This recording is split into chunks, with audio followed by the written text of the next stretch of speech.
പ്രേതങ്ങൾ തമ്മിൽ കല്യാണം കഴിപ്പിക്കുന്ന ഒരു ഏർപ്പാട് അല്ലെങ്കിൽ ഒരു ആചാരം. ഇത്തരം ആചാരങ്ങൾ ആ ഭാഗത്ത് മാത്രമേ ഉള്ളൂ. എനിക്ക് തോന്നുന്നു, ഞാൻ അവിടെ കണ്ടിട്ടുള്ളൂ. കാസർഗോഡ് ജില്ലയുടെ ചില ഭാഗങ്ങൾ മാത്രം. എന്താണ് ഇതിന്റെ ശരി വാസ്തവം എന്നുള്ള സയന്റിഫിക് ആയിട്ട് എന്തെങ്കിലും പറയാനായിട്ടുണ്ട്? ഇതിന്റെ സമുദായ ആചാര്യന്മാർ അല്ലെങ്കിൽ അതുമായി ബന്ധപ്പെട്ട ആളുകളൊക്കെ കുറെ കാര്യങ്ങൾ പറഞ്ഞു. ഒരാളെ ഉപദ്രവിക്കാത്ത രീതിയിലുള്ള വിശ്വാസമാണെങ്കിൽ അത് നല്ലതാണ്. അത് ശ്രീനാരായണ ഗുരു പറഞ്ഞ പോലെ ആർക്കും ഉപദ്രവം ഉണ്ടാവാത്ത രീതിയിലാണ് അത് മുന്നോട്ട് പോട്ടെ എന്നുള്ളത്. നമസ്കാരം. കാസർഗോഡ് ജില്ലയുടെ ചില ഭാഗത്ത് രസകരങ്ങളായ ചില സംഭവങ്ങളുണ്ട്. അത് നമുക്ക് അതുമായിട്ട് എക്സ്പീരിയൻസ് ചെയ്ത അല്ലെങ്കിൽ അവിടെ റിപ്പോർട്ട് ചെയ്ത ഒരു മാധ്യമ പ്രവർത്തകനാണ് ഇന്ന് നമ്മോടൊപ്പം. മറ്റാരുമല്ല, ഷിജിത്ത്. നമസ്കാരം. നമസ്കാരം. നിങ്ങൾ കുറേ കാലം കൊണ്ട് ഈ ഭാഗങ്ങളിൽ ഡ്യൂട്ടിക്ക് പോയി അല്ലേ? പല ചാനലിൽ നിന്ന് വർക്ക് ചെയ്തു. 2 വർഷത്തോളം കാസർഗോഡ് ഉണ്ടായിരുന്നു. അപ്പോൾ അവിടെ ഈ രസകരമായൊരു സംഭവം എനിക്ക് തോന്നിയത് ഈ പ്രേത കല്യാണം. അതെ, അതെന്തായിരുന്നു? അതെ, ഒന്ന് ഞാനും മലബാറിലുള്ള ആളാണ്, അറിയാലോ. വടക്കേ മലബാർ, വടകര. കാസർഗോഡിനോട് എനിക്ക് കൂടുതലൊരു താല്പര്യം ഉണ്ടായിരുന്നു. പൊതുവിൽ കാസർഗോഡ് ജില്ലയെക്കുറിച്ച് നമ്മുടെ സിനിമകളിലൊക്കെ ഉള്ളൊരു സങ്കല്പം ഉണ്ടല്ലോ, തെറ്റ് ചെയ്യുന്നവരെ ശിക്ഷിക്കാൻ വേണ്ടി നിന്നെ ഞാൻ കാസർഗോഡേക്ക് ട്രാൻസ്ഫർ ചെയ്യടാ എന്ന് പറയുന്ന രീതി. പക്ഷെ ഞാൻ എന്റെ സ്ഥാപനത്തിൽ നിന്ന് ചോദിച്ചു വാങ്ങിപ്പോയതാ. അന്ന് പലരും സീനിയറായ പലരും എന്നോട് ചോദിച്ചിട്ടുണ്ട്, നീ എന്തിനാ കാസർഗോഡേക്ക് പോകുന്നത്? പണി കിട്ടുന്നവർക്ക്. അതെ അതെ. ഞാൻ പിന്നെ നമ്മുടെ സീനിയേഴ്സിനോട് ചോദിച്ചിട്ട് കാസർഗോഡ് ജോലി ചെയ്യാൻ പലർക്കും മടിയായിരുന്നു. പക്ഷെ എനിക്ക് അങ്ങനെയുള്ള സ്ഥലങ്ങളോട് ഭയങ്കര ഒരു ക്യൂരിയോസിറ്റി, എനിക്ക് ഭയങ്കര ഇഷ്ടമാണ്. നമ്മള് പാണത്തൂർ എന്നൊക്കെ പറയുന്ന സ്ഥലങ്ങളുണ്ട്. നമ്മളെ ഈ വടക്കൻ പാട്ടിലൊക്കെ പാടിപ്പതിഞ്ഞ പാണന്റെ പാട്ട് എനിക്ക് അങ്ങനെയുള്ള നമ്മുടെ സംസ്കാരത്തിനോടൊക്കെ ഭയങ്കര താല്പര്യമാണ്. അതുകൊണ്ട് തന്നെയാണ് കാസർഗോഡ് ചോദിച്ചു പോയി. അവിടെ എത്തിയപ്പോൾ നമ്മുടെ കൂടെ നിൽക്കുന്ന നമ്മുടെ സഹപ്രവർത്തകരായിരുന്നു. ചെങ്കായി നിൽക്കുന്ന ക്യാമറാമാനും നമ്മുടെ കൂടെ. ക്യാമറാമാന്റെ പേര് പറഞ്ഞു? ശശികുമാർ പടന്നക്കാട്. ശശികുമാർ അറിയാം. അപ്പം അങ്ങനെ നിന്ന ആളുകളൊക്കെ ഉള്ളപ്പോൾ അവിടെ നമുക്ക് എന്തും ചെയ്യാനുള്ളൊരു സ്വാതന്ത്ര്യം ഉണ്ടായിരുന്നു. സ്ഥാപനവും തന്നിരുന്നു, പിന്നെ കൂടെയുള്ള ആളുകളും തന്നു. അപ്പൊ ഇങ്ങനെയുള്ള ചില ജനടിവിലായിരുന്നു. ചില മിത്തുകൾ, ഇങ്ങനെയുള്ള സംഭവങ്ങൾ. പിന്നെ കാസർഗോഡിനെ കുറിച്ച് ഒരുപാട് അറിയേണ്ട കാര്യങ്ങളുണ്ട്. നമ്മൾ ആ ജില്ലയെ പലപ്പോഴും തരം താഴ്ത്തി അല്ലേ, അങ്ങനെ പലരും കണ്ടിട്ട് കൂടുതലായിട്ട് അങ്ങനെയൊക്കെ സോഷ്യൽ മീഡിയയിലൊക്കെ കണ്ടിട്ടുള്ളത്. നേരത്തെ പറഞ്ഞ പോലെ ഒരു സ്ഥലം മാറ്റത്തിന്, അതെ, പണിഷ്മെന്റ് ട്രാൻസ്ഫറിനുള്ള ഒരു സ്ഥലം മാത്രമാണ് കാസർഗോഡ് എന്നത്. പിന്നെ ഞാൻ അവിടെ പോയപ്പോൾ എൻ്റെ മനസ്സിലാദ്യം ഉണ്ടായിരുന്നത് എൻഡോസൾഫാൻ ദുരിതബാധിത പ്രദേശങ്ങൾ പോവുക, അവരെ കുറിച്ച് സ്റ്റോർ ചെയ്യുക, അതൊക്കെ കുറെ ചെയ്തു. അതിൻ്റെ ഒരു വേറൊരു വേർഷൻ, സങ്കട കാഴ്ചകൾ, അത് നമ്മൾ ഒരുപാട് വാർത്തകൾ. അതിനൊപ്പമാണ് ഇങ്ങനെയൊരു സംഭവം ഒരാൾ വഴി സീരിയസ് ആയിട്ടുള്ള വാർത്തകൾ നടക്കുന്നതിനിടയിലാണ് ഒരു കൗതുകകരമായ ഒരു സംഭവം. ഇങ്ങനെ ഒരു യാദൃശികമായിട്ട് ഒരാള് പറയാണ്, ഇങ്ങനെ പ്രേതങ്ങൾ തമ്മിൽ കല്യാണം കഴിപ്പിക്കുന്ന ഒരു പ്രേതങ്ങൾ തമ്മിൽ കല്യാണം കഴിപ്പിക്കുന്ന ഒരു ഏർപ്പാട് അല്ലെങ്കിൽ ഒരു ആചാരം. നമുക്ക് വേണമെങ്കിൽ അന്ധവിശ്വാസം, അനാചാരം എന്നൊക്കെ എടുക്കാം. പക്ഷെ അതുകൊണ്ട് ആർക്കും ഉപദ്രവമൊന്നുമില്ല. നമ്മൾ ഈ അനാചാരങ്ങൾക്കെതിരെ പ്രതികരിക്കുക ആ രീതിയിലൊന്നും കാണേണ്ട കാര്യം. കല്യാണം കഴിച്ചുകൊണ്ട് ആർക്കും ഉപദ്രവമില്ല. അത് ഒരു വിശ്വാസത്തിന്റെ ഭാഗമാണ്. അത് പ്രത്യേകിച്ചൊരു ചെറിയൊരു വിഭാഗം ആളുകൾ മാത്രം, ആ സമുദായത്തിനും നമ്മൾ പറയേണ്ട കാര്യമില്ല, ഒരു ചെറിയ വിഭാഗം അവരുടെ ഒരു വിശ്വാസത്തിന്റെ ഭാഗമായിട്ട് ചെയ്യുന്ന കാര്യങ്ങളാണ്.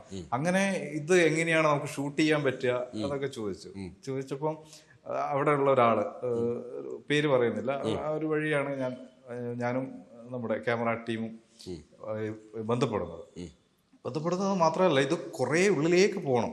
കാസർഗോഡിന്റെ ഒരു ഭൂപ്രകൃതി എന്ന് പറഞ്ഞാൽ കുറെ ദക്ഷിണ കന്നഡയുടെ ഭാഗമാണ്. അത്തരത്തിലുള്ള പ്രദേശത്ത് ഒരു ആ രീതിയിലുള്ള സ്ഥലങ്ങളാണ് കൂടുതൽ. പിന്നെ ഭാഷയും ഒക്കെ പ്രശ്നമാണ്. തുളു സംസാരിക്കുന്ന ആളുകളുണ്ട് ഒരു ഭാഗം. ഈ വിഭാഗം തുളു സംസാരിക്കുന്ന ആളുകളാണ് കൂടുതലായിട്ട് ഈ ഒരു ആചാരം ഫോളോ ചെയ്യുന്നത്.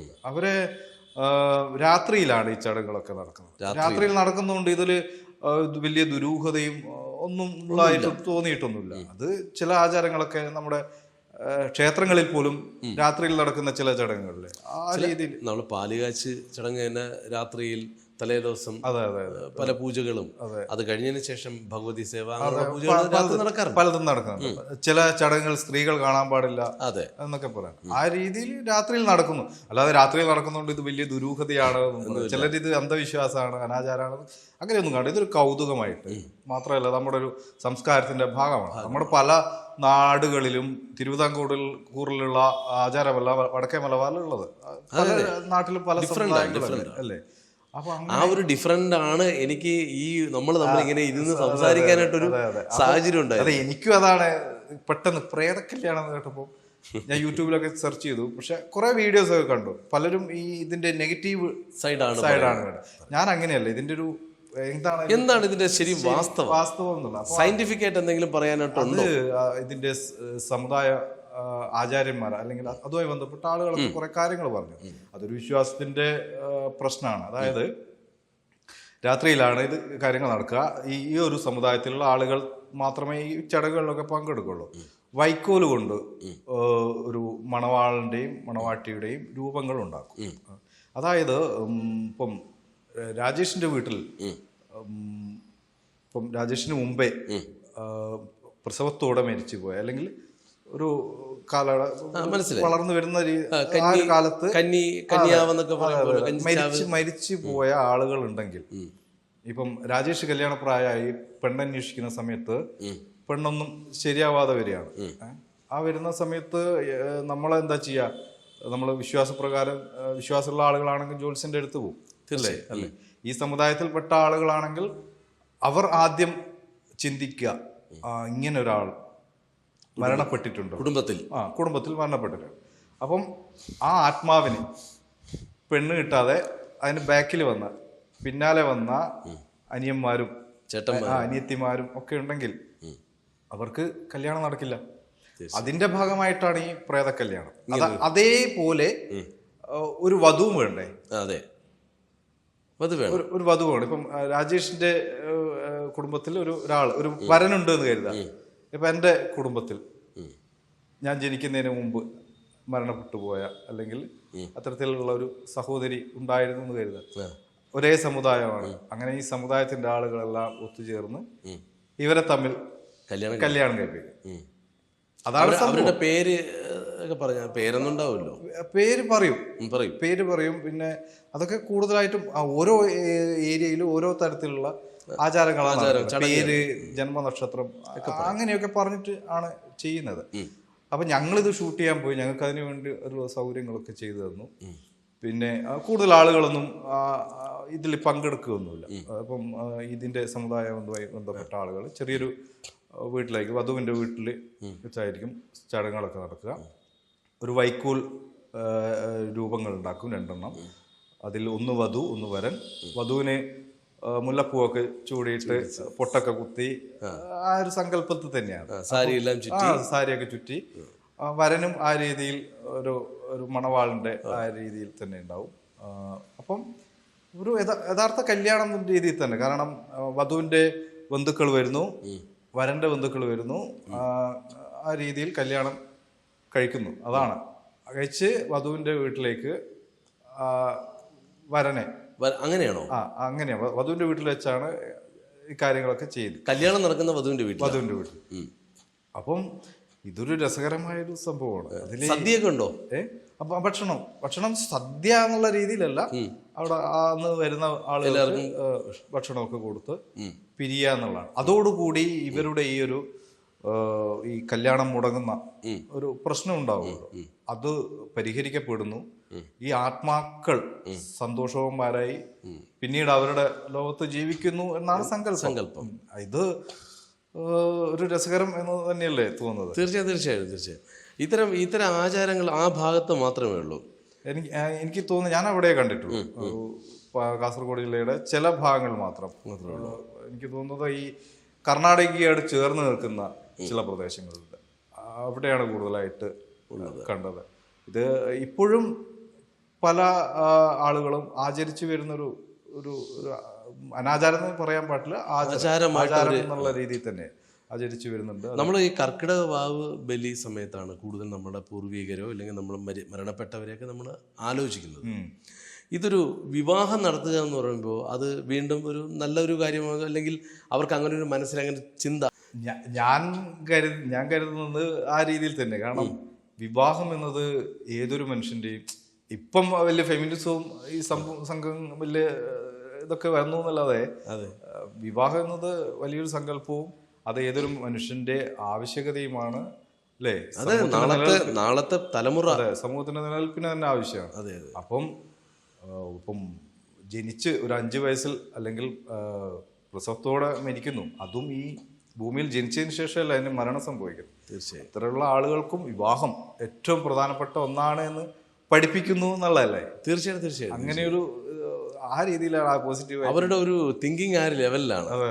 ഇത് കളിയാക്കുന്നവർക്ക് വേണമെങ്കിൽ മറ്റൊരു രീതിയിൽ കണ്ടിട്ട് ഇതിനെ ഒരു നെഗറ്റീവായിട്ട് ഒരു അന്ധവിശ്വാസമാണ്. കല്യാണം മുടങ്ങുന്നത് തന്നെ ഇങ്ങനെ ആഗ്രഹങ്ങൾ സഫലമാവാതെ മരണപ്പെട്ട ആത്മാക്കളുടെ അവരുടെ ഒരു പ്രതിഷേധമാണ്, അല്ലെങ്കിൽ അത് അവരുടെ ഒരു സങ്കടം കൊണ്ടാണ് തന്റെ കുടുംബത്തിൽ ഇങ്ങനെ സംഭവിക്കുന്നു എന്ന് കരുതുമ്പോൾ ആ മരിച്ചവരെ ഇവർ ഓർമ്മിക്കുന്നു.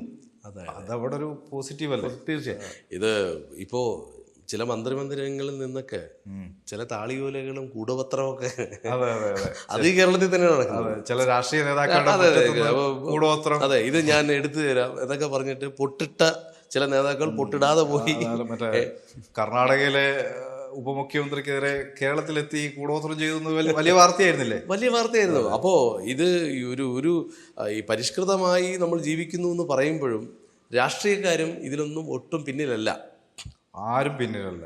എല്ലാവർക്കും അവനവൻ്റെ വിശ്വാസം, അല്ലെങ്കിൽ അവനവന് എന്തെങ്കിലും സംഭവിക്കുമ്പോൾ, നഷ്ടങ്ങൾ വരുമ്പോൾ നമ്മളൊക്കെ തന്നെ ഇതിന്റെ പിന്നാലെ പോവും. ഈ വിശ്വാസത്തിന്റെ പുറത്തൊക്കെ നമ്മൾ പോവില്ലേ? തീർച്ചയായിട്ടും പോവും.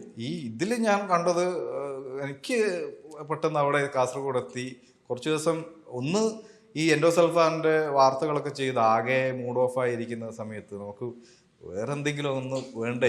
ഒരു പാറ്റേൺ മാറ്റി പിടിക്കണമല്ലോ. പിന്നെ നമുക്ക് അന്ന് അറിയാലോ, രാജേഷ് അറിയാം, നമ്മുടെ ചാനലിൽ അന്ന് മോർണിംഗ് ഷോ ഇത്തരം രസകരമായ എന്തെങ്കിലുമൊക്കെ വേണം എന്ന് നമ്മുടെ ചീഫ് എഡിറ്റർ പറയുമ്പോൾ നമ്മൾ നോർമലി അങ്ങനെയുള്ള കാര്യങ്ങൾ കണ്ടെത്തുമായിരുന്നു. തീർച്ചയായിട്ടും ഇത്തരം അനുഭവങ്ങളുള്ള താങ്കൾ ഒരു അനുഗ്രഹീതനാണെന്ന് ഞാൻ പറയുള്ളൂ. കാര്യം ഇതൊന്നും നമുക്ക് കാണാൻ പറ്റാത്ത ചില സംഗതികളാണ്. ശരിക്കും റിസർച്ച് ചെയ്യാൻ പറ്റിയൊരു കാര്യം തന്നെയാണ്.